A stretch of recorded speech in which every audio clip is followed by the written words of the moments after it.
Greetings and salutations, saints of God. Another day's journey, and I'm so glad about it. I'm hoping that this message is reaching you in the best of health and in faith. Minister Marcus C. here. Walk with me as we walk with him.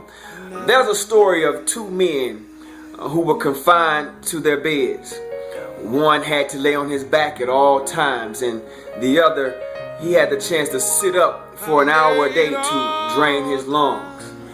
The one that could sit up for an hour a day, his bed was next to a window. Every day these two guys grew closer and closer to each other.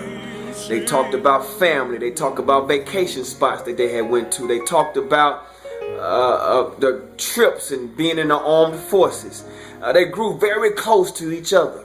Every day the man that lay by the window would tell the man what he would see.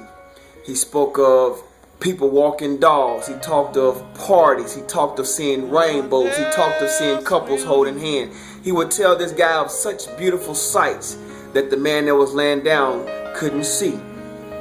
One day the man that could sit up for an hour next to the window died peacefully in his sleep. It tore the man that laid on his back all the time to pieces. He had lost a dear friend. A couple of days later, he asked the nurse could he move next to the window in the spot that the other guy was in. The nurse said she saw no problem with it. As they were moving him to the spot close to the window, he looked outside and noticed that he saw nothing but a brick wall. He got confused. He couldn't understand why the man would tell him of such lovely sights, would tell him of such peaceful images. He couldn't understand. So he asked the nurse, he said, "Why do you think he lied to me? Why do you think he told me those things that are not true when there's only a brick wall out this window?" The nurse looked at him and said, "Maybe he was trying to be encouraging." And today I want to be that man that gets to sit up next to that window and encourage you. No matter what you're going through today, know and understand that God is in control.